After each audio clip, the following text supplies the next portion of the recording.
Oh, wow, great. Great. Oh, amazing. Hey, guys. Get the, there we go. Hey, guys. Oh, wow, thanks so much. Thanks so much. Oh, man, I'm going to say your name wrong. Plixie Pucks. Sorry, Plixie. Jesus Christ, goddamn, take my money. Thank you. You know, I'll take it. I'll certainly take it. I will certainly. There it is. I'll certainly take it. Guys. Oh, hey, guys. Welcome to the program. Oh, my God. This is the... Okay, we got another. Thank you, Robert Q. Andy Tate is the most well-spoken individual that I have ever had the pleasure to enter my ear openings. Okay, so we got a lot of Tate. We got a lot of Tate boys and girls in the chat. But this is the... Even though it's... For one day. This is the New Year's program. Okay? Okay, we got another thing. Booster says encore, encore. Disgusting. Guys, feel free to get in the Discord. The Discord link is below. And say what is your worst or best for 2022. Okay? I will tell you mine. You know, I'll do an earnest thing of telling you what my favorite crap is for 2022, all this crap. But I think we might have a special... I think we might even have a special guest already. See if we can get him on. See if we can get his little ass on. That's right, guys. I mean, this might be one of the most amazing guests we've bagged in a long time. Is he in? Hello, are you there? Hey, what's up? Hey, what's up? Hey, what's up, mate? Okay. Okay, who's this? It's Andrew Tate, mate. It's Andrew Tate, love. Okay, it's Andrew Tate, love. Okay. Well, ladies and gentlemen, hold on. Let's get the applause. That's right. The sort of the man of the hour, Andrew Tate. So, Andrew Tate, you have been taken into police custody. Is that correct? Yeah. How do I talk? Sort of, I would say like a little sharp and obnoxious, in a sharp, obnoxious way. Oh, yeah, mate. Yes, I have been taken into police custody. But. Yeah, but you're in Romania, right? That's part of the whole thing. I got an airtight, what is this, alibi? Excuse? I got an airtight excuse that's gonna get my ass right out of Romanian jail. Okay. So you have a whole plan to get out of jail? Yes. And you know how I live in Romania? Yeah, I think we covered that. What's it? Bruv? Yeah? Bruv, what's Romania known? What's it known for? Yeah. What is Romania known for? Honestly, I think it's known for Dracula. Nah. Ding, ding, ding, ding, ding, ding, ding, ding. Do you have like a ding sound you could play? I don't think I have a ding sound. Maybe I could do... Hold on, maybe I can do that. How's that, Andrew Tate? Oh, that's the wrong... Is that me? Oh, no. For some reason, Zizek went up on the screen. There I am, okay. Anyway, yes, ding, ding, ding. Romania is known for none other. Andrew? None other than Dracula. Okay, so Romania is known for Dracula, and that's going to be part of your way that you're going to get out of jail? Yeah, here's the plan. Here's what I'm going to tell them in court or whatever. I don't know. Wherever, the police, this is what I'm going to tell them. I'm going to tell them I was here on an undercover karate mission to capture Dracula. That's my plan so far. Okay, so you're on an undercover mission to try to capture Dracula in Romania. Exactly. Can you play the thing again? Okay.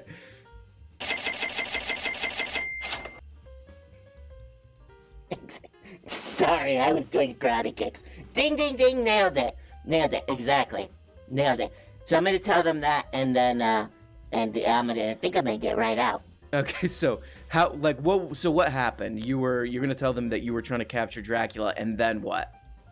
I'm gonna say, I was trying to capture his ass. They sent me on a secret mission. I don't know, like the Green Berets or something, bruv. Sent me on a mission to get Dracula, and then, I don't know, I got bit or something. You got bit, and how did you get bit? But I don't want to get into it. Okay, well, where did you get bit? Penis. Okay, so you got bit in the penis by a Dracula, and that's sort of, then what? Well, see, the thing is, like, you know, okay, first of all, you know, what's that guy, Bram Stoker or whatever? Yeah, the guy who wrote Dracula. Yeah, like, it's not just one. There's Draculas everywhere. There's all kind of Draculas, and they're very charming, you know? It's like, have you ever seen a man with a cape, bruv? A man with a cape? Yeah, like Orson Welles in F for Fake or whatever. They're very charming. And so you get charmed in, and they bite your ass, and that's basically what happened to me. Okay, so you got bit, and then I don't know. Like, how is that gonna smooth things over?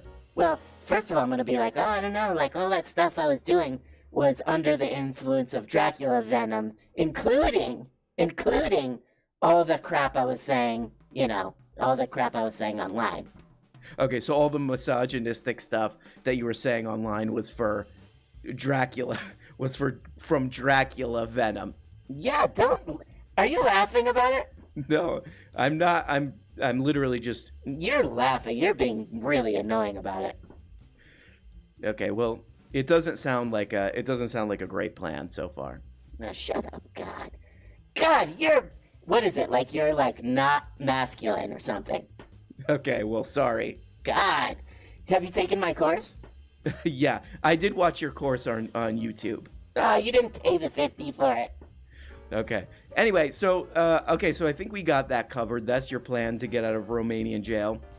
The other thing I was gonna ask you is, there was sort of a big splash about this. What is it? This Greta Thunberg. I'm gonna be honest. It kind of seemed like you were trying to get her email or something. Oh my God! No, it wasn't. Yeah, it did seem like you. You're being weird. It's not a big deal. You sound very embarrassed. No. Do you have a crush on Greta Thunberg? Shut up! So stupid. Okay, it does sound like you have a crush on Greta Thunberg, but you sound super embarrassed. But what's the... No. Okay, let me correct the record here. You know I'm at chess? Like I'm a chess playing kind of guy? Yeah? I'm about to do like a knight to e4 on you right now, because I'm about to tell you... Hello? Uh-huh. Hello? I'm about to tell you that it's just business. I was actually trying to get her in on some business crap. Okay, so you're trying to get Greta Thunberg for business. How does that work? Well, you know how I run those cam businesses? Like, what is it? Like a pervert cam stuff? And also, you know how, in addition to that, you know how the average age of my fan is pre-fetus? Pre-fetus? Yeah, pre-fetus, I think, is the average age of my fans. To them, Greta Thunberg, what is her name, Tunston? Yeah, Greta Tunston. Yeah, she's like old to them. Greta Thunberg is 19. Yeah, to them, she's like a fossil. She's like 1 foot in the grave to my fans, you know what I mean? Because they're all... Right, like you said, pre-fetus. Yeah, but pre-fetus. So I wanted to get her on board, and I think that they won't be too intimidated by her based on age. Okay? Is that fine? I guess that's fine. Okay, well, if you could get her, that's great. Yeah, I'm a huge tune head. That's what we call Greta Thunberg fans, tune heads. Tune heads. Okay, so you're a big tune head. Yeah, you remember when she was at the, what was it, like the UN or whatever that crap was, and she was like yelling at she was like, how dare you? You remember that? I think that's the classic Greta Thunberg moment. I think that got a lot of people converted to tune heads. Right. And I was thinking that maybe this is the reason I wanted to get her in on the business crap is that that we could do, you could pay, maybe like I don't know, like $500, $1,000, and she'll do a how dare you to you. So you want Greta Thunberg, I guess, like on a cam to say how dare you to people. Yeah, how dare you, so it would be like, my idea would be like, it's like your birthday or something, and she would be like, how dare you not have a happy 30th birthday, Brian? Okay, so she would be doing how dare yous. Yeah, how dare you. It's like, how dare you graduate from the University of Florida, Jesse? Congratulations. Okay, so it's like cameos. No, it's nothing like that, but it's great. Okay, so it's great. Okay, I mean, so people can purchase how dare yous. Yeah, amazing. It's amazing. Do you want, to, I could probably get you in early, maybe like 5 Gs. You could be the first how dare you. I think I'm good. I think I'm enough of a tune head already that I don't need my own personalized. She could be like, how dare you have 500 subscribers on YouTube? I have more than that. Sure, okay, sure. That's great, man. Well, believing, you have to suspend your disbelief to be successful, so that's good. That's in my course. Okay, great. Thanks so much, Andrew Tate. So, let's get him out of here. I don't know, I still don't hear the... Oh, there it is. Wow. That's kind of an interesting idea. You could get a how dare you from Greta Thunberg. Let's take a few calls. And guys, if you want to call in and say what is your... That's right, what is your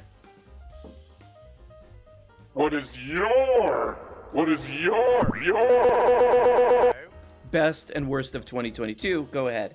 Mr. Feeney, are you goddamn there? Hey, what's up? I can't hear you for some reason. Oh, Feeney, goddamn you. Can you hear me? Okay. Bye-bye, Feeney. Bye-bye, Feeney. J-Bone, can you hear me? See how many technical problems we have. J-Bone, can you hear me? I can hear you. Oh, great. So the audio system is not totally not working. J-Bone, what is going on? Nothing much. My best of 2022, probably the fall of the charlatans. Whoa, whoa, whoa. Tell us more. I'm listening. From Elon to Andrew to Glenn. Oh. Now even Matt Tiabi. Oh, Tiabi. That, you know what? Like, really? Okay, so to some pretty big stars, people who, if you're kind of casually paying attention, Kanye West, Elon Musk. These are people who were like, wow, these are ultra successful guys, have just really crashed and burned, right? Yeah, like, there's no doubt that these guys are morons. The myth of meritocracy. What's that? Say it again. The fall of the myth of meritocracy and capitalism I think Elon. I think it's at very least a big hit. Yeah. And Elon Musk is personally disillusioning everybody about the whole meritocracy thing. Well, I think that's a good one, J-Bone. Anything else from the great They can't J-Bone? even get toilet paper into the Twitter headquarters in San Francisco because they're running out of cash flow. The banks will bail them out, though. I bet you if you go to a pawn shop in San Francisco, you could find a lot of Twitter office crap. Like Elon Musk is there, trying to get rid of like printers and stuff. He's selling jewelry, cartridges. Yeah, you know what he did? You know what Elon Musk did? He brought the lost and found box at the Twitter headquarters.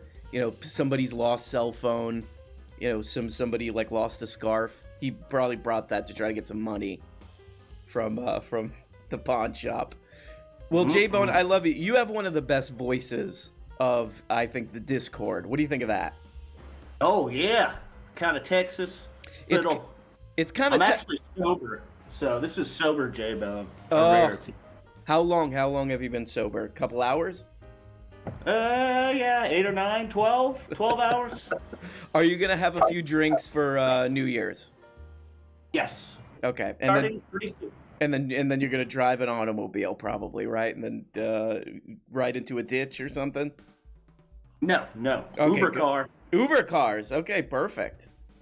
Uber cars for the muscular class. Uber cars. You do sound like I like. There's some people you could tell just by their voice that they're probably fun, and you have that, J-Bone. Well, thanks. All right. And it's been a pleasure seeing you grow the last couple of years. Oh, You know. thanks, J-Bone. I remember calling in before, like, arguing about Glenn Greenwald before he did his 180. How long it's been, you know, but Yeah, you're they went right. full reactionary. All of them. They're just COVID brain reactionary. You're right. We Yeah. did talk about that a long time ago. He's sort of a surprising one. Like, I mean, how little in the way of morals and an ethical code Glenn Greenwald has. Some with the COVID brain. Yeah, I think that. Him, Kiabi, even Joe Rogan. I don't know. It's so weird. Yep, especially Nope. Joe. This is the year of Joe Rogan too. The man who he's basing his entire political view on the fact that he couldn't go into restaurants in LA. Oh yeah. For a year. I want to get served. The Dave Rubin. I want to talk to the server for an hour. Why can't I do that? Well, J-Bone, I love you, and I'll talk to you All right. later. Bye-bye. That's a great guy right there. You know, J-Bone. You know, give him a break. Give him a break, you guys in the chat that are saying he's a drunk driver. You know? Okay, let's get into this. The worst of 2022. Uber cars. That's how it flows. Wipe your ass with them. What are we gonna do with these worsts of 2022? Wipe your ass with them. Okay. The first worst of 2022, we gotta go music, right? What's some of the worst music of 2022? And I think you could guess. I mean, this poor guy, I almost feel sorry for him for making this music. This guy clearly had some artistic dreams, and he ended up with the universally unliked Tim. That's right, the band Timcast. By the way, Tim missed so many opportunities with his band name. I mean, here's just a couple Tim Pool band names I came up with. The Deep End, right? Tim Pool's band, The Deep End. The Chlorine Boys. Here's a great band name. Get the Net. Get the Net. You know, like the pool net. Toilets. Okay, let's check this out. Here we go. Wow. The video, too. I mean, come on. You know what this is? This is the first song that's ever been listened to on 2X. Usually it's videos that are put on 2X. Okay, I get it. Let's speed this up. This is the first song I've ever listened to. Okay, It's your heart fell to pieces. To the world you're leaving for. There's only one thing I think you should know. Is that now you can rest in peace, dear. And now, ladies and gentlemen, I only ever wanted The Deep End. to stay. Tim Pool and The Deep End. Tim Pool and The Deep End. I only ever needed you. The Pool Shop Boys is really good too. I only ever wanted you to stay. I only ever needed Somebody says the Deftones if they were good. So somebody in the chat really likes Tim Pool. This build up, you know. So when the drop comes, it really hits you. Yeah! What? Generally speaking, Chinese people look Chinese. Wipe your ass with them. Wipe your ass with them. Or another name for his band could be The wind burned her a little bit in the pool. Okay, so that's definitely one of the worst. I mean, maybe not even of just 2022, just one of the worst, I would say, music I've ever heard in my life. Tim Pool, let's listen to the other one, actually. Let's really give Tim Pool a real hard time, this poor guy. This poor bastard. Yeah! You think that's funny? Weird. Poor guy. Yeah. Okay, this is the one where I started feeling sorry for him, I think. When I was watching this, I was just like, oh boy, okay, I'm making fun of a troubled I'm doing ableism is what I thought when I watched this film, so we're not gonna watch it because I feel bad. Oh my god, wow, thank you, Basset Hound Gang. Andy Tate, if found guilty, will be forced to listen to the Tim Pool band in a freezing cell. You mean Tim Pool? You mean Tim Pool in the deep end? Tim Pool I think he just calls it his podcast name, which is sort of weird. You know what I mean? Could you imagine? That'd be funny if Sam Cedar started a band and he called it The Majority Report. The Majority Report, you know? I think he would do dad rock or something. And now The Majority Report. Emma Vigeland is like on, drums or something. Anyway, these I can't believe these ideas are free. YMS, are you there? Yes, hello, how are you? Ladies and gentlemen, we have, and I don't mean to try to embarrass you or anything, but we have what I call a famous guy on the line. Uh-oh. I was gonna say, if you, I have a recorder as well. We could have done a duet at the beginning. Do you want to start a recorder group? Sure, yeah. Let's start a group. Can we call it Timcast Music? Yes. Or we could take the opportunity and call ourselves the Deep End. We could do Timcast Music in parentheses real. Yes, I love this. And then we'll just have I wonder if you could get away with that as like a parody. Well, we would have to be we would have to really legally loophole it. Where I think it may so he's calling his thing Timcast Music. Maybe we'll call our thing Timcast Podcast or something. Yeah. Just add an extra word. Exactly.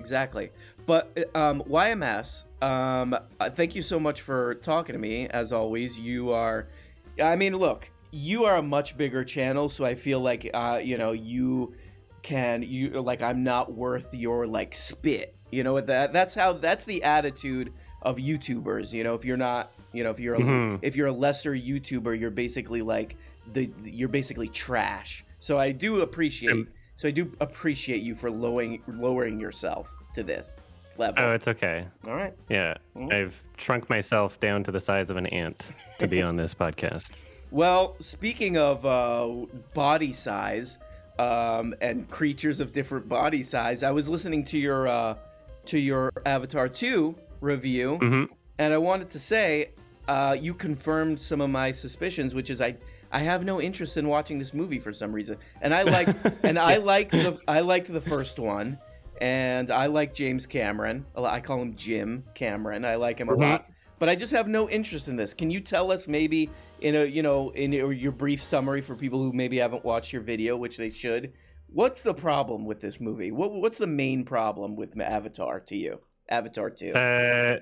This movie, the main problem is that it's really boring. And it feels like, it's way too long. And I guess it's at the point where, because the first movie was so successful, Jim Cameron just decided to do whatever he wanted. So he made all of his previous movies combined. He's like, I'm going to do Titanic, and it's kind of also the Terminator 2, and it's kind of also this, and blah, blah, blah, blah, blah. And it just turns into this weird mishmash of you forgot to include anything interesting about the characters. You forgot to make me care about these people that I'm following, you know. So That's what it is. That's what it is. yeah. Well, A very long, over glorified tech demo, basically. well, I wanted. It's At like, least the first movie. Sorry, I didn't mean to interrupt, but at least the first movie, like, although the plot was really formulated, it was a checklist plot that was familiar and done before. But I mean, you can still use that and have it be at service of something. And I feel like even in the first movie, it was like you got to introduce people to this new world. He created all of this lore. He created like an entire language for it. So this one, it's in service of nothing other than like 30 minutes of like cool water shots. it's like something that you would use to demonstrate like the power of a new TV, like a new some kind of new TV technology. You see this demo video playing in a Best Buy or something is what you're saying. Well, I actually A 3-hour long, yeah. I got an idea from watching your video, and I wanted to pitch this to you. I think this might have helped. This would definitely have gotten my ass into the theater to watch this. But you mentioned the song "Blue" by what was that band called? Oh, yeah. Eiffel, whatever. Eiffel 65, yeah. Eiffel 65, classic song, classic great song. You know how some of these trailers and movies, they'll do like a slowed down, dramatic, chopped and screwed. Oh yeah. You know, just have like that solo piano with some like reverb and yeah. Could you imagine? Yeah. Blue. You know what I mean? Like if they did that, I think that people would just that would be enough buzz to definitely get me in there. You know, not that they need any more money. It seemed like. But that would have piqued my interest. Do something weird like that. Yeah. The slowed down, blue, I'm blue, dabba dee dabba doo song. You know what I mean? Yeah. It's made like $1 billion already. So I know. It doesn't. They don't. It'll make its money back when it hits like $2 billion, I guess. Well, okay. So that's a movie that we don't like. Can you maybe give us Correct. your top 2 or 3 movies of the year? Yeah. So my top film of 2022 would have to be Tar. Ooh. Directed by Todd Field. I think I don't remember if I mentioned this to you last time I was on, but it's like a very interesting character study, and it seems like a biopic, but it's not. It's like a character just created for the film, and yeah, Cate Blanchett does an amazing job. Super great character actor. She's good. Yeah, lots of long takes, lots of like really interesting. It's very mysterious, and a really good build up. It's a slow burn. You have to make sure you're prepared for a long movie. But it was less boring than Avatar 2, that's for sure, and around the same length. So Todd Field is one of those directors that I can never remember what other stuff he's done. What would we know? What's Todd Field? He did Little Children, and what was his other one? He's done 2 other movies, but he hasn't made one for like a decade or something. He's one of those.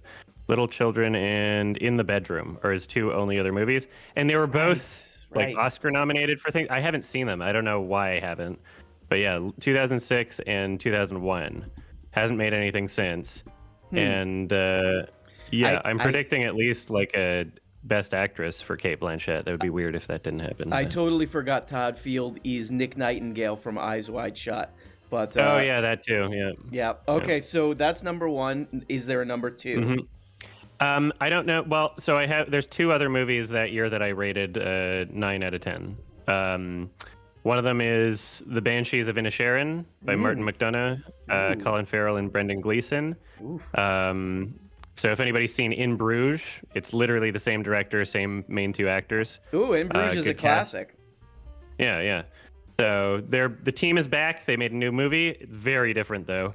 Comedic, dark, but almost.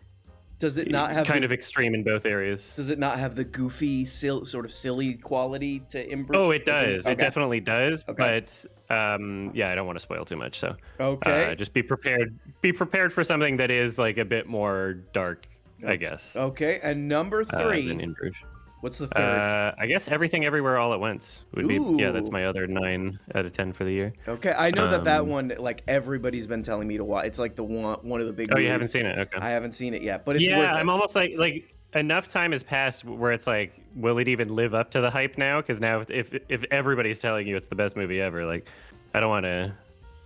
It's great. It's in my top of the year for sure, but. All right. I don't want to give you like unrealistic expectations. I will say, I think you might enjoy Triangle of Sadness That was a really Seen great movie from 2022. Have you seen it? It's on my list. It's on my list. Actually, Okay, great. you know what? And I have to say, like Triangle of Sadness, I think it's very hard to make like a really good overtly political movie. But they definitely did it, and I kind of like the beginning. Oh yeah, it's like satire. It's satire, and the beginning is very, it takes a weird turn like about halfway through that you're not expecting because the beginning is so kind of dreamy and slow. You know what I mean? And it might be one of my favorite scenes in a movie is when they meet the guy who sells shit or whatever.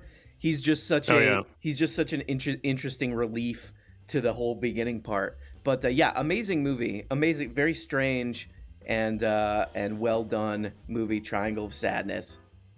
All right. I want to ask you about two things real quick. What did you think of Men?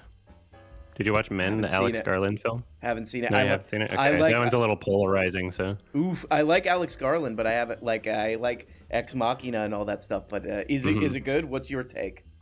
I thought it was great. Yeah. Man. I mean, I enjoyed this more. I wasn't as big on Ex Machina and the other one I forget the name of as other people when they saw it. I thought they were good movies and very interesting, worth watching more than once, but I didn't think they were masterpieces. Whereas Men, a lot of people were just like, they thought it was like a really surface level commentary. When I'm like, the movie offers a bit more than its commentary too. Anyway. Okay. There was a. Oh, go. Sorry. You go ahead. I was just gonna ask about a different movie, but let's hear it. If you want to say something, I got two more things to ask you after you ask this. Sure. So there was a documentary that came out early 2022 called Jihad Rehab, and there's an interesting bit of story around this where I saw it at Sundance, and then I guess like the movie got canceled in some way. I'm not sure why, but it was because it was about like a de-radicalization program in Saudi Arabia of jihadists trying to like actual jihadists and trying to get them like just I guess help or trying to change their ways and so you can have them be functioning members of society that didn't want to commit acts of terrorism. And there was this weird pushback to the movie where even though it was like received well critically during its opening run, then it couldn't find distributors, and there were a lot of like people trying to get the movie not shown. And so Sam Harris wound up picking up the story of like, oh, okay, this movie's being censored, and so now the title's changed to The Unredacted, and it has like the same makings of a story of like, someone just being like, I'm being censored, and really, it's not like Matt Walsh's What is a Woman? Like, it's a pretty substantive documentary, and it's not like it doesn't frame itself in a way of saying like, oh yeah, Muslim people are terrorists. I never got that impression watching the film. So it really feels like this weird case of something where it's not really black and white, is all I'm saying. And I would be interested in hearing what you have to say about it, especially given the kind of the story surrounding it. I'm gonna definitely watch it, and I love that Sam Harris got involved. I would love to see a Sam Harris action movie where maybe he's like he casts himself. He's like a mild mannered. Oh yeah. He's a mild mannered guy who whispers into a microphone all day, but like maybe by night he's like a crime fighter or something. It could be Face Off with Sam Harris and Ben Stiller. Oh, I like this. Or maybe I was thinking maybe his and they never have to swap faces because it's the same face. It's the same guy. I was thinking maybe the way that he fights people, he incapacitates people is by like putting them to sleep with his vocal stylings. You know what I mean? Mm-hmm. That's what I'm thinking. Yeah. Okay, but I gotta ask you. I'll do this rapid fire from the chat. Sure. Yeah. They want to know about a couple movies. Barbarian, which I thought was actually really great. Barbarian. What was the other one? We'll skip the other one. Barbarian, and then After Sun, which I'll skip to. Oh yeah. I'll skip. I'll say that's my top movie of the year. But what did you think about? That was it. What'd you? Yeah, that's mine. But what'd you think of Barbarian and After Sun? Okay, so Barbarian, I respected it more than I enjoyed it in a sense because I was like, okay, this is really ambitious. I liked what it did, Without spoiling anything, there's like an interesting sort of 3-act structure. Yes. And I found myself most into the movie in the middle act.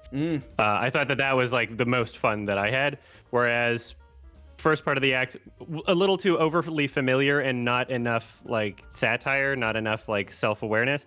And then last act, again without spoiling anything, I feel like the last act again tried a bit more than it should have to be like still kind of, I guess, like scary in ways when I didn't feel, I don't think that it functioned that well as a horror movie, and I liked when it was being explicitly comedic. I wasn't that into I found the first and third act a little weak in ways, but the second act was awesome. And respect the movie for doing something different. Totally. It's from the director is one of the members of Whitest Kids You Know. Yes. So it makes sense that the comedic elements were stronger. Very talented guy. And I would say also maybe one of my favorite parts of that movie is when they first flash back to the 70s. The way that's shot with that like super wide angle, sort of like from behind. From behind. There's something very uneasy about that I kind of thought was sort of perfect. Okay, so moving on from that, good app right there. Aftersun. What'd you think about this one?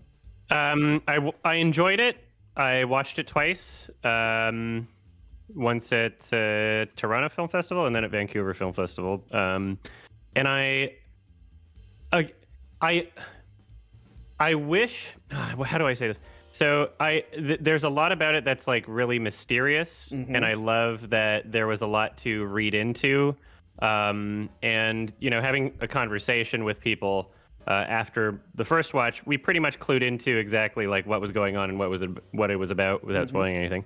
There's kind of like a story behind the story, and it brings this kind of unique emotional quality to it where it's almost kind of like more sad thinking about like what the movie's about because they express it in this way, and it is about. I guess I can't really say explicitly what it's about without spoiling it, but I feel I'm at the same time. I also feel like I'm still kind of watching. I don't know, kind of like a slower kind of.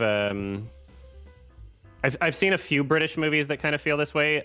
Maybe it's like, I don't know, just like kind of like a female perspective thing. It reminded me a bit of like the first half of like Fish Tank in a way, in terms of just like how slow paced it was. But good like call, good reference there. UK female director from the UK. I think, are they Scottish? I feel like they were Scottish, but I could be I think wrong. Andrea Arnold might be British, but the director of Aftersun I think is Scottish. Okay, cool. Great. Another very, very similar in a way. And with the the young female main character too, but like I think there's an alternative reading to that movie. I mean, this is why I think it's such a great movie, is that you can like, it's sort of like, what's great about David Lynch movies is that they're intentionally a little bit vague but still very interesting. And I think she did a lot of good tricks to keep for a slow movie to keep you watching. And not to ruin anything, but the flashback, which is very important. And I think there's let me tell me if this is pretentious or just writing fan fiction, but I think there's a media commentary reading of this, because there's so much of this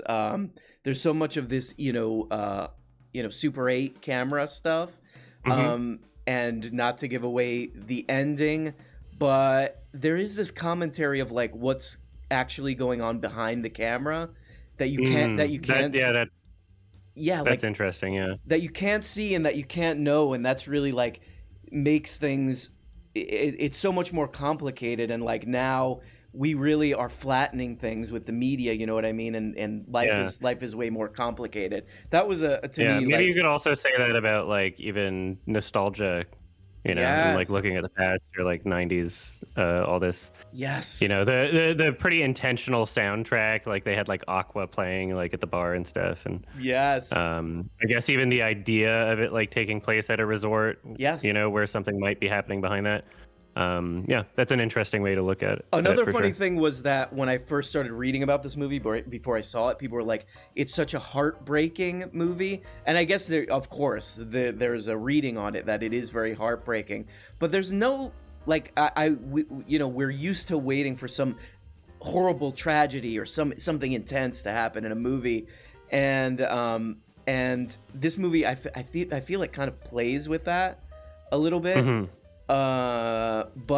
Yeah, it was interesting that people... Yeah, there's almost some like kind of fake outs in a way. Yes, but there are scenes that for some reason are, well, there's some stuff that's overtly a little bit sad, but there are scenes like, not to give it away, but whatever, it's not really too much of a giving it away movie, but the part where she's singing karaoke, there's just something kind of sweet, sad in a very, very sweet way, and especially like she's such a good actor that it's just like, I don't know, there's something maybe that female directors can do that maybe not as many male directors can do, where they can really tap into an emotion and get real detailed with emotions, you know what I mean? Like a subtlety. Yeah, and I think that's maybe why I liked it so much. But not to go on and on about this, YMS, I don't want to keep you forever. It's always great to talk to you, and I want to say just a couple more things. I don't care if you try to kick me out of here, okay? All right, we'll have to see what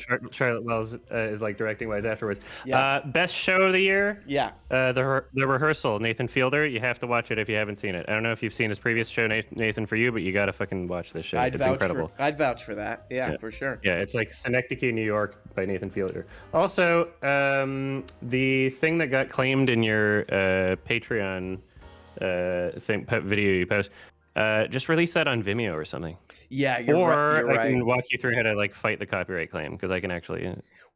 E-entertainment television is just like they got some kind of thing going where, because what I did was totally fair use. I was making fun of the Hollywood medium, and it's just like there was no, them just taking the ad revenue or whatever. It's just like the entire video came down immediately, which is like pretty annoying. Yeah. If you fight it, you can get it back up. It might not be right away, but there are ways to fight it. Anyway, new Andrew, the Channel 5 people, Andrew Callahan. The documentary comes out today, I believe, HBO Max. I'll probably be watching that later tonight on my stream. Yeah, like the QAnon, where he gets into it with QAnon and all this place crap. rules. Yes. Yeah, so if anybody after the RM Brown stream, I'll be streaming all day, doing some video games first, and then I'll probably be watching that. Not on my main YouTube channel, I'll be streaming on Twitch. So twitch.tv/AdamPlays, ADUMPLAZE. Look at this. So Look at this. Yeah, come. Look at this perfect plug. I have one more thing to ask you. This is, you don't have to answer this if you don't want. But when I was watching your Avatar thing, I kept having this thought in my hair. In my hair, I just gave it away. In your hair. I kept having this thought in my. beanie. I kept having this thought in my beanie hair, which is that you have perfect hair, and how do you do it? How do you keep up that perfect hair? What's your secret? I guess I would assume it's just like a genetic thing mostly, but I do damn use like, I don't know. It's not like I didn't have good hair and then I started using a particular product and then I had good hair. Like, that's not really how it works. So it's just, I'm a lucky person. Hair is not a meritocracy. Hair. There we go. Yeah, that's what I tried to say, and then it was too late. YMS, thank you for lowering yourself to this lesser channel. I appreciate it. Yeah, that was fun. And I'm gonna check try out my Twitch stream after it's over. Yeah, I'm gonna try to come hang out. Anybody with you. wants to? All right. Okay, cool. Love you. Y. Talk to you later. Peace, love, bye. Bye. Good guy there. YMS.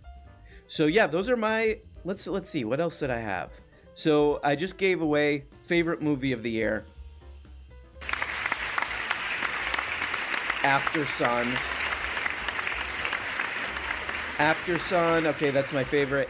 Amsterdam is going to be up there because of the Taylor Swift death scene. That's not giving anything away. It happens like in the first 5 minutes.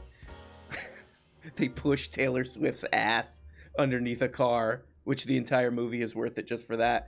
Triangle of Sadness, we talked about it. Oh, here's one. The Roundup. I meant to talk about this. The Roundup with, I'm going to say this guy's name wrong, Ma Dong-suk. It's a Korean movie. He's he's everybody's new favorite action hero. He's just this big hefty boy who just punches everyone's ass. What else do I have on here? Northman. I'm on the fence about that Kimmy movie. I'm a big Steven Soderbergh fan, but Kimmy, Kimmy, I guess we could say, is a movie about paranoia, and the goofy parts are like kind of projection of paranoia. It's a lot of reference to the 1981 classic Brian De Palma movie Blowout. Blowout's good. If you haven't seen that, check that out. El Chapo, are you there? Hi. El Chapo, are you there? You're banned. That's the banning music.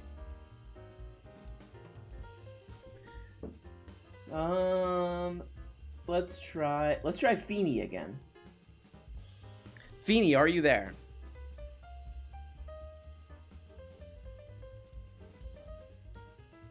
Okay.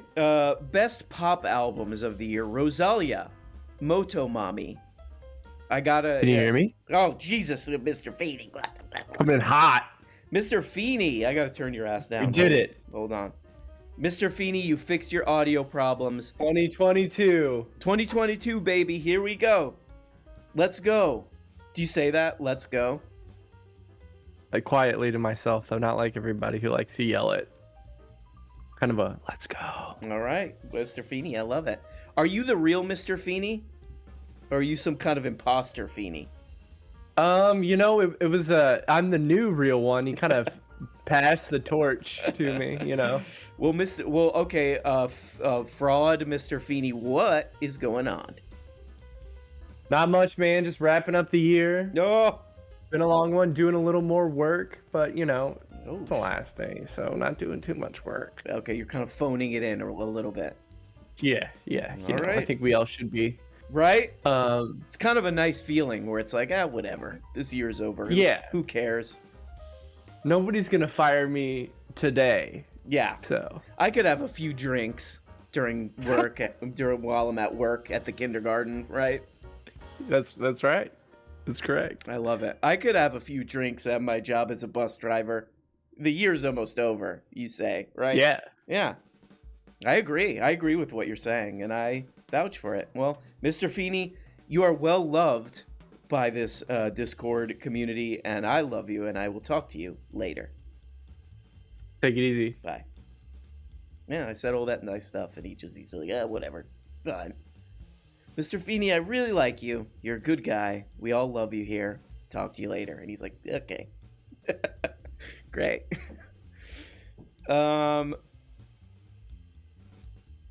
Worst movie of the year. I got 2 worst movies. Oh no, I got 3 worst movies of the year. Let's get into this.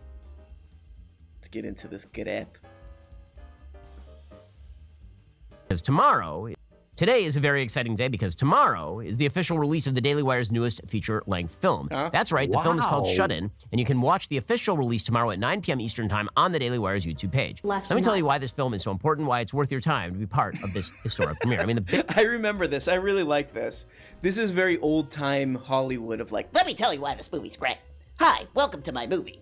This movie is very important, and I would like you to pay full price for it. No kind of going around or downloading it or sharing the password, because this movie really will change society, many say. I like that. I like the idea of somebody like P.T. Barnuming their movie, Let me tell you why this is important. That's a sign of a good piece of artwork. Let me tell you, you morons won't get why this is great. I gotta explain it. Biggest reason is because Hollywood hates your guts. Right. And we don't. And so this film is our first step toward independently producing content that you are going to love. The basic story of the film is there's a young mother named Jessica. She's a former meth addict. She's finally gotten clean. I love you. Her house is being foreclosed upon. She has 2 kids, 4-year-old and a baby. and they're about to leave. They're about to take off from... Okay, blah, blah, blah. So anyway, I was actually kind of excited about this movie because I really like Vincent Gallo. You think that's funny? You think that's funny? As an actor, I think he's actually a pretty good, interesting actor. But this goddamn movie just had Vincent Gallo just whining. You know, the few seconds he was in it, he was just whining and crying. And, of course, the worst part about this is that Ben Shapiro did not play a cameo. You know? I mean, that's all I want from these Daily Wire movies is Ben Shapiro to show up and Here's your Domino's. Here's your Domino's pizza. Tip, please. Tip, please. That would, really, it'd make these movies amazing. You get Ben Shapiro in there. So that's that one. A wasted opportunity. Vincent Gallo just crying like a baby. You think that's funny? The whole movie. Other terrible movie. Oh, we got Kyle Hopper in the chat. What's he saying? I would like to submit a film to be included in one of the best of the year that many people are saying we haven't seen or heard of. It's called You Won't Be Alone. Okay, I'll check it out. You Won't Be Alone. We're going to have to talk about this, Kyle. What this movie is. It was some kind of a porno movie that you're watching. You Won't Be Alone. The other movie that I watched that for some reason I thought was going to be fun, you know, at least a fun action movie was Bullet Train. Did anybody watch Bullet Train, the Brad Pitt movie? Holy moly, was that an annoying movie. I mean, maybe that movie would have been okay if it weren't for those, the two assassins, the two, like, contract killers that were, like, what was their name? Like, Lemon and Clementine or whatever. Oh, my God. I mean, that dialogue was like somebody who's never interacted with a human being. So it should be a genre, like soy action movies. Holy moly. Bullet Train. Bullet Train gets this. Disgusting movie. Oh! And then Clerks 3. I didn't watch it, but people are saying I liked Bullet Train. Anybody who liked Bullet Train, you're going to have to get on here and defend that dialogue between those two killer characters. Somebody says I really liked Bullet Train. Oh, man. Get Chippy on perma. Just put a tag that says if they really liked Bullet Train, that's an immediate permaban. Sorry, guys, I'm talking to one of the mods. Yeah, if they say, just figure out a way to put a tag, you know, so it's like, if it says liked, if liked and Bullet Train are in the same, if they're in the same thing, that it's a permaban. Okay. The mic's not on, my mic's not on, right? Yeah, okay. Sorry, guys, I was just talking to one of the mods. I would love to hear, I mean, look, the action sequences, some of those were kind of good, you know, I guess. But man, oh man, that's just like those two guys talking. Those two guys with that fake ass annoying dialogue. Oh my god. I wanted to do that to myself in a video game. What else do I have for worse? That's about it. That's about it. Oh, yeah, we could talk about music too later. Let's try talking to some more people here. Exequio, I'm probably saying your name wrong. Exequio, are you there? Are you there? Okay. Yes, I am. Hello. Hey, how do you say your name, please? Excuse me? Exequio. Exequio, I'm so sorry. Yeah, no worries. What's going on, Exequio? Not much. Just chilling here, enjoying my first RM Brown stream. Well, thank you for joining. Yeah. Exequio, do you have anything to share with the goddamn... So I think I want to ask a very important question that I think is lost upon many of the audience members. What does RM stand for? Is it Richard Mitchard? Is it Robert Maubert? I don't know. I have revealed this, but I'm gonna keep it.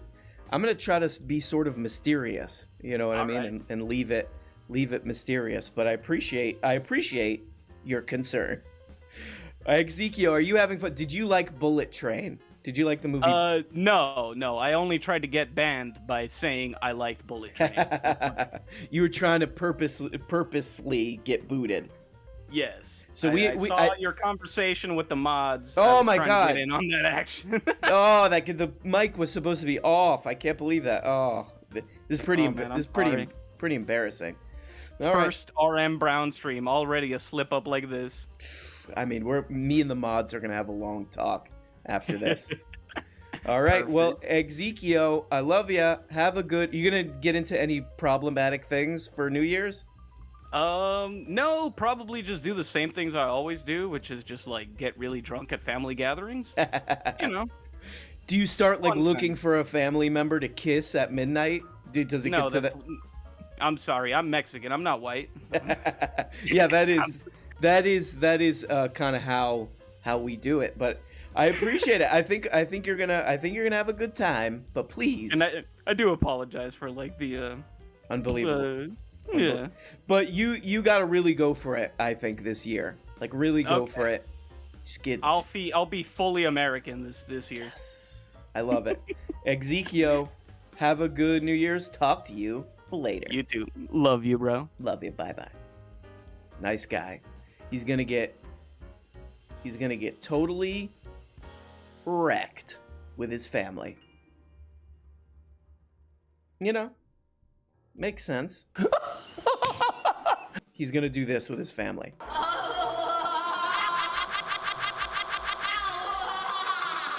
And then he's gonna say, "Pendejo." I didn't know about Arm Brown in the Bible. Okay, all right. That's in the Bible. That's in the Bible. All right, maybe we'll take a few. Was there anything else I want to talk about? Oh yeah, best non. Oh, who else did I have? Okay, yeah, best pop albums. Did I already say this? It's Rosalia, Motomami, Soul Glow. I put this in the pop category because it's so popular. Soul Glow, Diaspora Problems, Charlotte Adigary, and Bolis Pupil. I don't know how to say he's French. I don't know how to say his name. Topical Dancer is pretty well produced album. Best non-pop albums for me. Carl Stone. This is actually pretty interesting.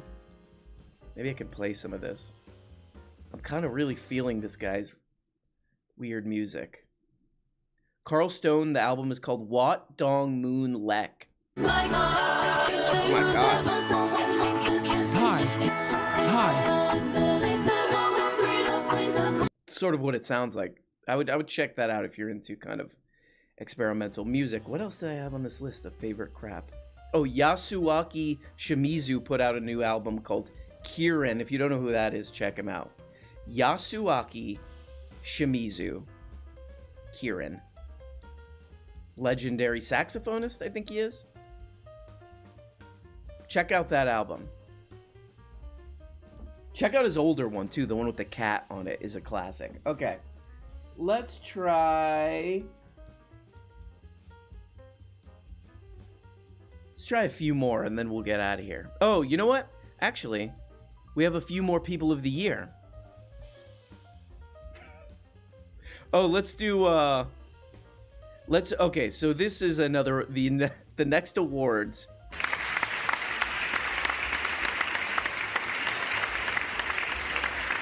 The next award is Twitter User of the Year. Twitter User of the Year. And this is a tie. The first award goes to Michael Tracy, one of my favorite Twitter users. This is a real banger he put out. I think he put this out today. And he's like the master of this kind of thing. Of like, he'll put something that people are like, he's got to know this is stupid. So he gets engagement. I think he's really mastered the putting something just stupid enough that you have plausible deniability. Like, I'm just a moron, I don't know. But people still engage to correct him. So he gets the clicky clacks and all this. So he's got a picture of all these girls, like Ukrainian army girls, I guess. And he goes, I realize no one bothers checking, but a simple search shows this image has been posted on the internet since at least 2016. This image is part of a is part of a like an article from Ukrainian News 24. Because he's also trying to cater to a right-wing audience that's like pro-Russia or something. I don't really get all that. But Ukrainian women form an essential part of the Ukrainian armed forces. So this is a stock image, basically. And Michael Tracy swoops in and he's like, that's been around for a while. And somebody points out, I thought this was so funny. Oh my God. It's like everybody, he's so good at this, at getting people to be like, actually, because everybody is pointing out, hey dude, that's a stock image. Like, the funniest like correction, or the like, let me point this out to you one, was somebody was like, if it's hot outside, you know, if they're doing a thing about the weather and there's a picture of the sky, you know, it doesn't have to be a picture of the sky from that day. That's sort of how stock photos work. Oh, thank you so much, Scout Hunter Spaceman. Give this to Mary Kate. Okay, so Mary Kate, you get $2, I guess. I think I owe Mary Kate, don't I owe you like some money that you were trying to... Mary Kate was trying to, you know, squeeze me for some money that I had promised. Yo, RM, Happy New Year, bro. Glad I found your channel this year. Looking forward to your continued flushing toilets. Oh, thanks so much, Zorro. Thank you. What? Thank you so much, and this is what I have to say to you, which is... I love you. Okay, second, the other guy who's Twitter user of the year is, of course... I mean, this guy is actually more of a... Is same kind of thing. A master troll. That's right. Nick Adams, the alpha male. This is his latest banger. Let's check this shit out right here. Nick Adams, the alpha male. G'day guys, Nick Adams here. As all of you know, Hooters has been trending all day today because of some fake news website called Daily Loud. I'd never heard of it before, but here we are. Daily Loud decided to do the work of the beaters and the feminists and to besmirch the good name of Hooters and say that they were struggling and closing down. Well, nothing could be further from the truth. Hooters is one of the finest establishments and restaurant chains in the entire United States of America. Yes. On top of that, it is a cornerstone of American male education. The food is good, the drinks are good, the view is good. Okay. And the left don't like it because they cannot stand the idea of beautiful women serving up chicken wings and cold beer to male patrons. In the words of the great cheesemaker, I've said it before and I'll say it again, stiff cheddar. Okay. Hooters was here before the left's woke ideologies, and who... By the way, this guy is, I don't know if this is true, but I heard he's 37 years old. And, you know, not to be ageist or, you know, lookist or whatever, but that's a little bit of a hard 37. Just kidding, guys. Just kidding, guys. He's a very handsome guy. Hooters will be here long after because Hooters is an institution. Untouchable. Yep. The left will not defeat the great Hooters. There is nothing better than Hooters. No doubt about it, no question about it. It is indisputable. So, for everybody out there, to stick it to the Daily Loud, to stick it to the woke beta feminists, the oat milk, almond milk, soy milk devotees, I want all of you to go out there, go and find your local Hooters and get stuck into some chicken wings and some beer and talk to the good-looking waitresses. Goodbye, good luck, and... So there we go. Twitter user of the year. What is his name again? Nick Adams, alpha male. Hi. Split this between MK and Chippy. Okay, $3. So Chippy and MK get $1.50 each. You know what I mean? All right. Yeah, it's a little, you know, just me, but I think that Chippy and Mary Kate are what do they deserve? Maybe like $30 between both, so $15 each. No, I'm just kidding. Well, big shout out to Chippy and Mary Kate, the great base chatters. Mary Kate's liking this. Big up to the amazing mods. You know what? Yeah. So whoever's mod, Mary Kate, we'll talk about this later. But all the donations today go to whoever's modding, which I think is just Mary Kate.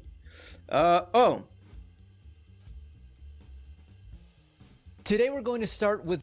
That's right, guys. That's right, guys. One more award. One more award for 2022. Whack Job of the Year. It's the Whack Job of the Year award.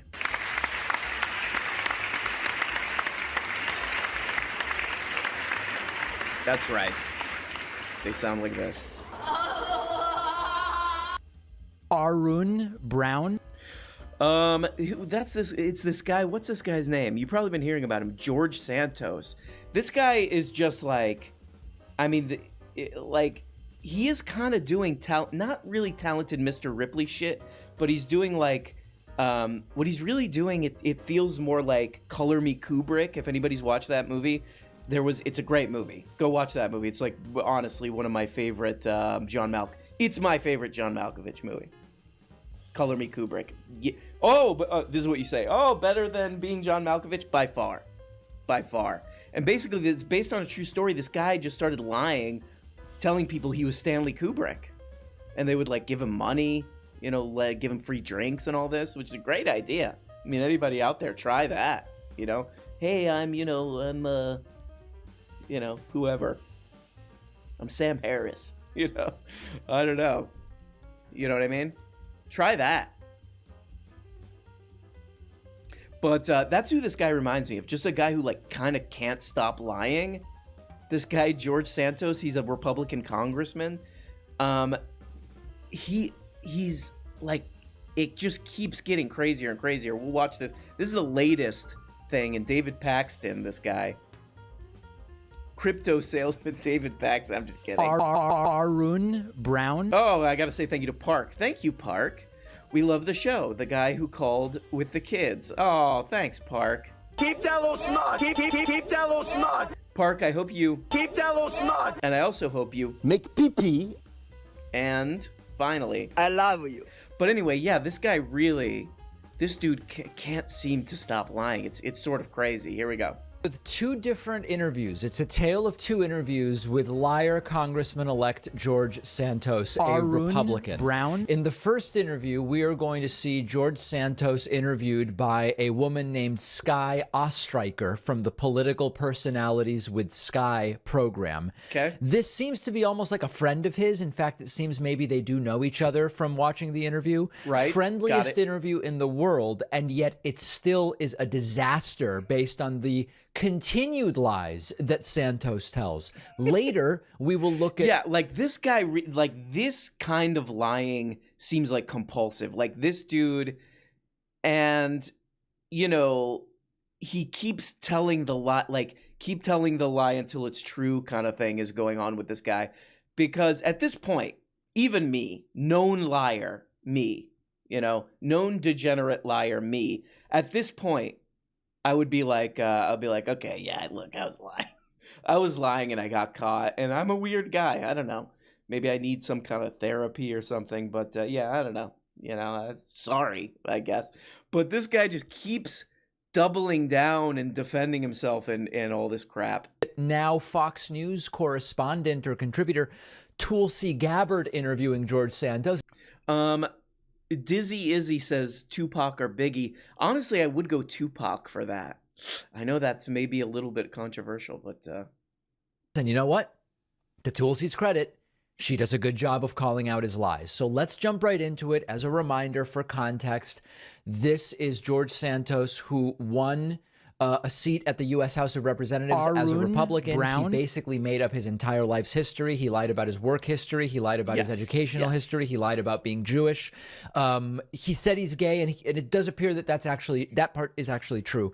But he's in some cases calling these merely embellishments. In other cases, saying, "Well, I never really committed a crime." Calm down, David. And in other cases, sort of doubling down, in fact, on some of the lies. So this that you are going to see, this is an insult to journalism. Play the This video. is one of the most absurd parodies of journalism that I've ever seen. Sky Ostriker. First question, what made you feel like you needed to lie about your resume? Okay, That's great. interesting quick. Yeah. What caused you to even feel the need to exaggerate who you are on paper? We'll start it this way. Look, I didn't outright lie about my He did. work experience. Actually, I'm fairly well-rounded in the financial markets and capital markets. I've been doing Now, it whether you're well-rounded or not, you literally said you worked at places you didn't work. for a very long time.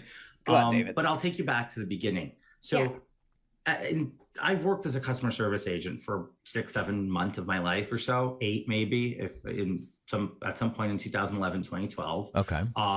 And I'm not ashamed of it, Sky.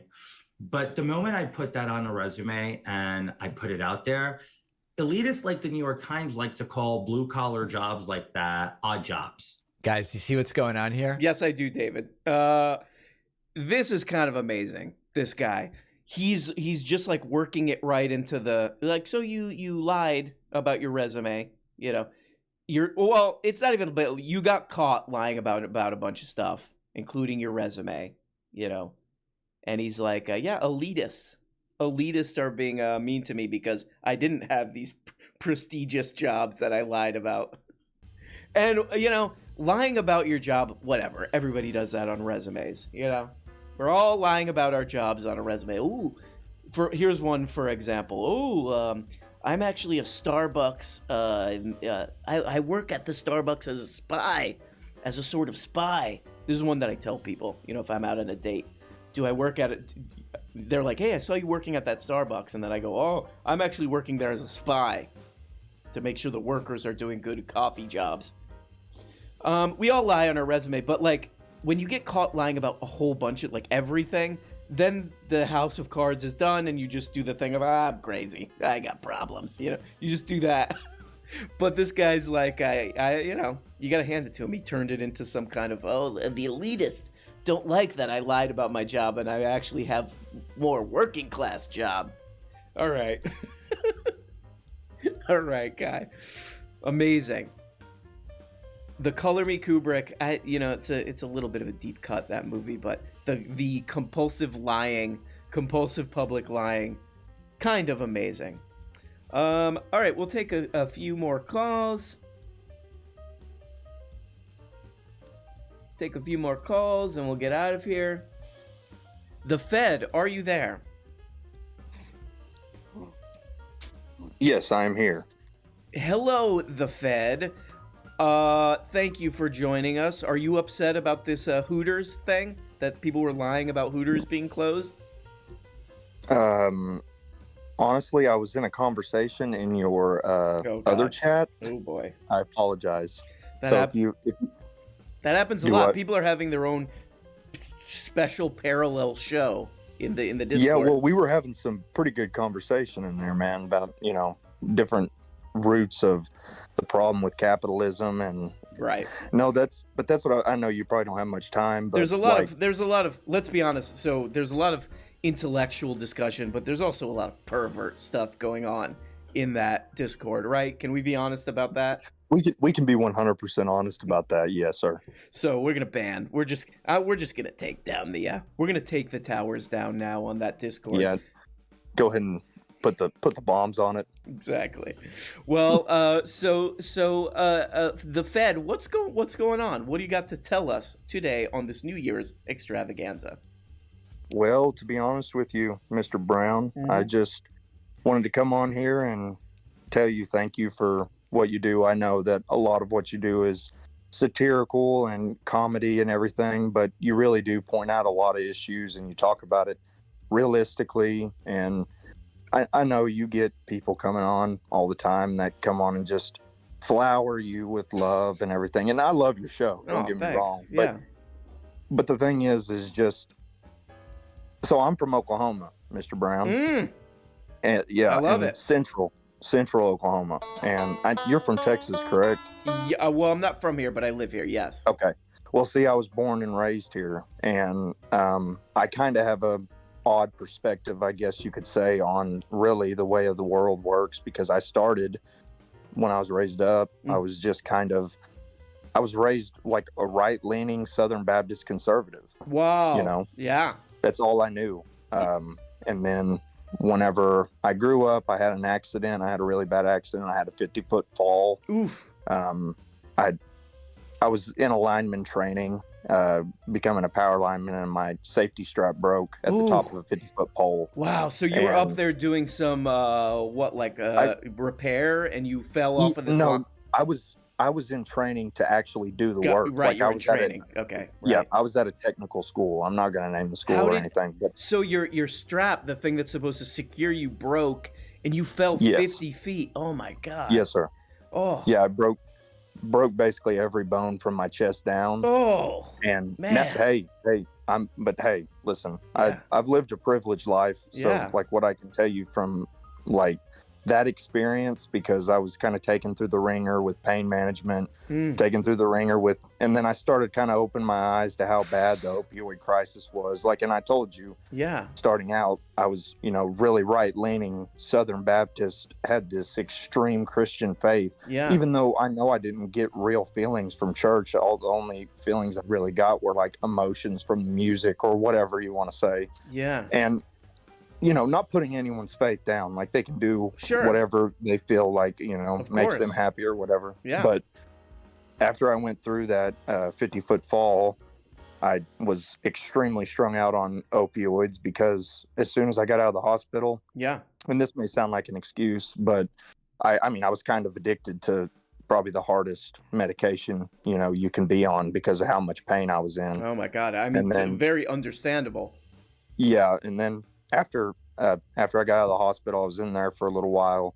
I was bedridden for like a year because I couldn't put any weight on this left hip. Oof. Because basically, it was just completely crushed. Jeez. And then after that, I went to physical therapy, spent about a year in there, and then learned how to walk again. Yeah. Which was an extremely humbling experience, Mr. Brown.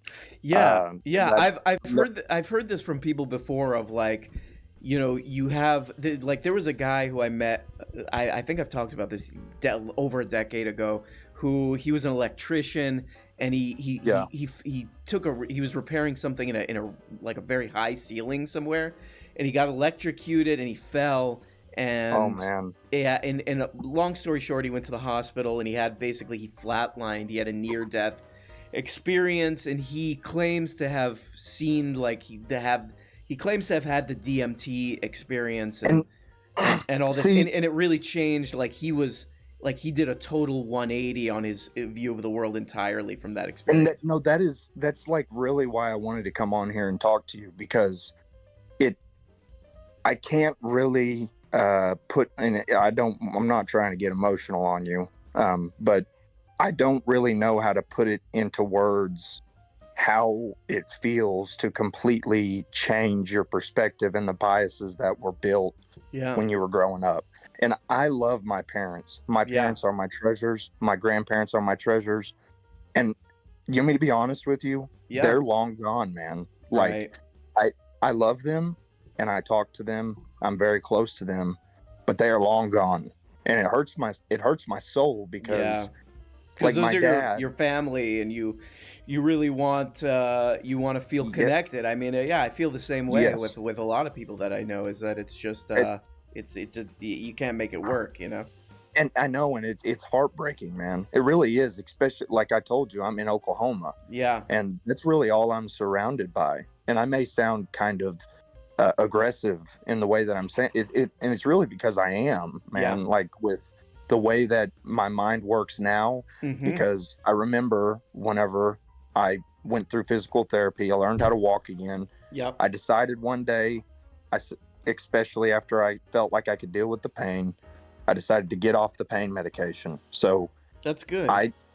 It is good. Okay. But I stopped cold turkey, and anyone who's watching the show, do not do that ever. Okay. Right. Like I want you guys to get off pain medication if you are on it, but if you need it, then you need it. And the thing is, I was on pain medication. I stopped cold turkey, some of the hardest stuff. So like how Christians describe hell, especially in Southern Baptists, like how they describe hell being the worst thing on earth. Right. That is what I went through for about 2 weeks straight. So I imagine. I can imagine. It was terrible. So then it was after that, though, Mr. Brown, after that instance where I went through I guess you could call it trauma of the withdrawal. Yeah. And luckily I had my family around me. You know, like I said, I'm privileged in that regard. Mm-hmm. And sorry if you're hearing my little girl, she's on my chest. Can we get her on? Can she say something, or is she too small? She's only a month old, Mr. Brown. Okay. She's sleeping. Well, the Fed, can I ask you, will you send me, we should do a longer episode with you. Will you send me a DM here or on Twitter, please? So we could do maybe an episode where we can get your full story. But I will say, like, it sounds like, I mean, for somebody who's been through such a serious experience, like a traumatizing experience, you sound very hopeful and positive, which I think is something that we all need to learn from you about. I will do that, and I will shut my butt now. Fed, I love you. Let's talk again. Please send me a DM, okay? All right. I love you, Mr. Brown. Love you, Fed. Bye. Bye. Wow. Amazing guy to be that sweet and positive, having gone through something so the type of thing where I would be still cursing God. Like, how would God, not to make light of, his horrible injury and aftermath of his injury, but like, I would still be how could there be a God in a world where I can fall off a pole like this during unbelievable. What a great guy. What a good guy. And I'm sorry I played the banjo song when he said Oklahoma. It's just a joke. Beautiful guy. And this year, honestly, I'm thankful for all you guys and people like that there's so many cool and sweet people and decent people in this Discord. I honestly can't believe it. And I hope you guys are all doing good. And maybe we could do something this coming year to try to, I don't know, make some progress on making lives for normal people better. That should be, I don't know, that should be our goal somehow. So I love you guys. What is Mary Kate saying? Do you guys think RM brings the soundboard on dates and to job interviews? Yes, of course I do. Hello, Tushy. And I say that and I go like this. Weird. Make pee-pee. Yeah, when I have to go to the bathroom at work, at my job at the Amazon fulfillment center, I go, can I please make pee-pee? And they say no. They say no, and then I say, I love you. And then I go, okay. All right, guys. Love you so much. And I will talk to you soon. Thank you so much to Andrew Tate for joining the show. Love you guys. Bye-bye.